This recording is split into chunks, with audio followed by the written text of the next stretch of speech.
President Trump considering a relaunch of major combat operations in Iran. And the conflict is expanding. Saudi Arabia has launched fresh strikes on the Houthis in the latest regional escalation. And for more, let's bring in former Prime Minister of Israel, Ehud Olmert. Mr. Prime Minister, it's so good to see you, my friend.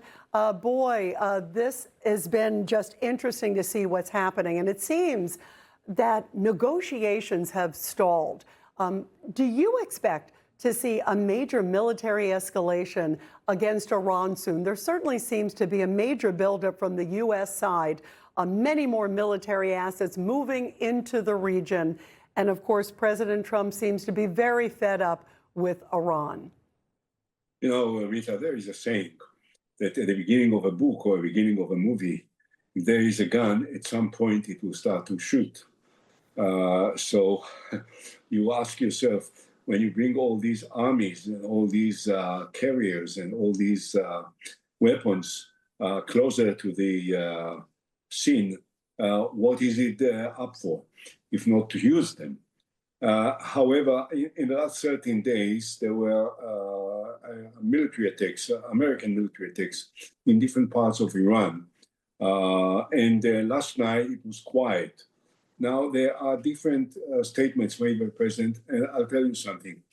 I don't think that anyone, at least not someone like me sitting here in Israel and watching from a distance, can read precisely, entirely, comprehensively what President Trump wants. I don't know. There is a likelihood that there will be an attack. There is a likelihood that there will not be an attack. The president says that the Iranians want to negotiate, but they are not yet ready for an agreement. What else is needed? Perhaps a little bit more of the weapons and the attacks and the bombings and the B-1 and the B-2 and whatever. I really don't know. I just think that it is very volatile. Everything is possible. There can be another, perhaps, agreement or memorandum of understanding that will be accepted by both sides. And there is a likelihood equally that there will be another military attack that will expand, perhaps, and that can go places which are not yet anticipated. So we have to wait patiently. Yeah, absolutely. And I know in the meantime that Israel has also been building up these very public bomb shelters, preparing too as well, knowing Israel is very much, in the crosshairs. Rita, we are used. I don't want to create any false impression, but it's been now part of our life story. That we have to prepare. What we haven't done, unfortunately, on the 6th of October 2023, we were not prepared yet then to what followed up on the 7th, which was a tragedy, which has changed the Middle East maybe for a very long time. So I think we take the necessary precautions. Shelters are ready. If necessary, the safe rooms at homes are ready. And I generally hope that they will not be needed. I have noticed that in the last 13 days, America attacked in a very vigorous manner Iran. And Iran didn't shoot at Israel.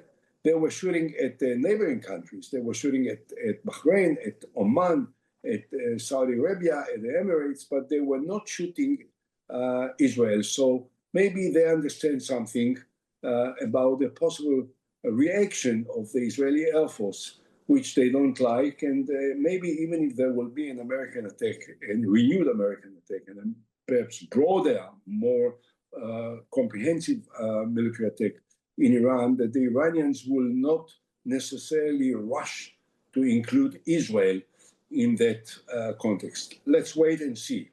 Yeah, let's wait and see. And Mr. Prime Minister, we just have just a few seconds left, but are you heartened that the leader of Lebanon, who met with the president this week, are you heartened that it seems like Lebanon is at least trying to step up and try to eradicate Hezbollah?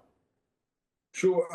I don't know whether they're capable. I don't know how intensive the effort is, but the fact that the president of Lebanon is prepared to negotiate publicly and openly with Israel and is raising the opportunity for a comprehensive peace agreement between Israel and Lebanon is a major development, largely as a result of the efforts made by President Trump, and he certainly deserves a gratitude for these efforts, and I hope it will work. I really hope that we have to cooperate with the government of Lebanon in order to eradicate Hezbollah. This is their interest, this is Israeli interest, this is the interest of peace in that part of the world.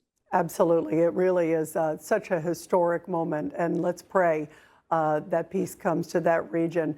Former Prime Minister of Israel, Ehud Olmert, thank you. It's always great to see you. Thank you, Mr. Prime Minister, very much. Thank you, Rita. Information. Truth is freedom. Is Newsmax. It's real news for real people.